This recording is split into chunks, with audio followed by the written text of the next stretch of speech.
वामपंथियों ने यह निरंतर प्रचारित करने का प्रयास किया है कि प्राचीन भारत में स्त्रियों की स्थिति बड़ी ही विकट थी। उनका घोर शोषण होता था या कि उनके पास अधिकार थे ही नहीं। वाल्मीकि रामायण, जो कि आदि काव्य है, उसके छोटे से खंड से आपके सामने कुछ तथ्य रखे जा रहे हैं। निर्णय आप स्वयं कीजिए कि प्राचीन भारत का समाज कैसा था। राम के वनगमन के समय जब उनके द्वारा लाख समझाने के बाद भी सीता नहीं मानती हैं, तो राम उन्हें वन ले जाने के लिए तैयार हो जाते हैं। ध्यान रहे कि राम उन्हें स्वयं तैयार करते हैं। सीता से उनका एकात्म यह कि वे स्वयं ही उन्हें वल्कल वस्त्र पहनाते हैं। सीता का वल्कल वस्त्र पहनना अयोध्या की जनता को मर्माहत करता है। ऐसे क्षण में गुरुवर वशिष्ठ क्रोध से फट पड़ते हैं। वह कहते हैं, न गंतव्यम वनम देव्या सीतया शीलवर्जिते अनुष्ठास्यति रामस्य सीता प्रकृत मानसम। अर्थात सीता वन में नहीं जाएंगी, राम के स्थान पर मैं इनका राज्याभिषेक करूंगा। पत्नी अपने पति की अर्धांगिनी और आत्मा रूप होती है, अतः राम की प्रतिनिधि बनकर सीता राज्य चलाएंगी। यदि सीता अपने पति का अनुसरण करेंगी तो हम सभी उनके साथ वन चले जाएंगे। समझिए कि अयोध्या के कुलगुरु सीता को राज सिंहासन पर बिठाने की तैयारी कर रहे हैं, क्योंकि वे सीता में राम का ही रूप देखते हैं। समाज में महिलाओं के लिए इससे अधिक मुक्ति का क्या उदाहरण हो सकता है। प्राचीन भारत में अन्याय का विरोध करने में स्त्रियां सदा ही आगे रही हैं। कौशल्या का संयत विद्रोह देखिए। यथैव राजा पूज्यस्ते तथैव गौरवेण ह्याहम त्वाम साहम नानुजानामि न गंतव्यम इतो वनम। जिस तरह से पिता तुम्हारे लिए पूज्य हैं, उसी तरह मैं भी तुम्हारे लिए पूज्य हूँ। पिता की आज्ञा के समान ही माता की आज्ञा को गौरव देना भी तुम्हारा कर्तव्य है।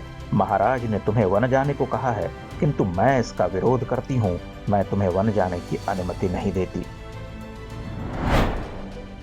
और राम का भाव देखिए। लक्ष्मण द्वारा पिता के प्रति कठोर वचन कहने के बाद भी राम अचंचल नहीं होते, ना ही लक्ष्मण को फटकारते हैं। कितना मुक्त है उनका मन। वे कहते हैं, गुरुश्च राजा च पिता च वृद्धः क्रोधात् प्रहर्ष ददथवापि कामात् यद व्यादिशेत कार्यम वेक्ष्य धर्मम कस्तम न कुर्याद नृशंस वृत्तिः। महाराज दशरथ गुरु, पिता और वृद्ध होने के कारण हर तरह से आदरणीय हैं। यदि उन्होंने क्रोध, हर्ष अथवा कामासक्त होकर भी कोई आदेश दिया है, तो भी उसका पालन करना हमारा धर्म है। पिता की आज्ञा का उल्लंघन हिंसा और क्रूर कर्म है।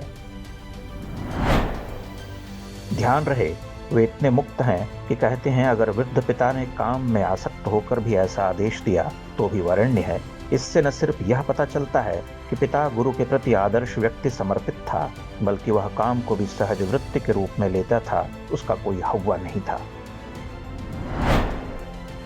पत्नी को समान अधिकार मिलने की पुष्टि तो उसी क्षण हो जाती है जब दशरथ कैकेयी की शर्तों को सुनकर वचनबद्ध होकर निढाल हो जाते हैं। यद्यपि वे कैकेयी की कठोर भर्त्सना भी करते हैं, किंतु हताश होकर अंत में पत्नी के पांव पर गिर पड़ते हैं कि राम को वन मत भेजो। मृते मयि गते राम वनम पुरुष पुंगवे सेदानिम विधवा राज्यम सुपुत्रा कारयिष्यसि। राम के वन जाने पर मेरी मृत्यु निश्चित है, तुम विधवा होकर अपने पुत्र के साथ राज सिंहासन संभालना। ऐसा कहते हुए दशरथ कैकेयी के चरणों में गिर पड़े। यह एक अत्यंत छोटा सा उदाहरण है जहां समाज में स्वस्थ संवाद और विमर्श की मुक्त परंपरा का पता चलता है। वाल्मीकि रामायण में ऐसे प्रसंग भरे पड़े हैं, उन्हें पढ़ते हुए यह सहज ही पता चल जाता है कि आज से हजारों वर्ष पूर्व का जो भारत था, वह धर्म, सत्य, समानता, अनुशासन, प्रेम, करुणा, आदर और सहनशीलता पर आधारित था। मानव जीवन मूल्यों का वैसा ऊंचा उदाहरण पूरी मानव सभ्यता के इतिहास में दूसरा नहीं मिलता।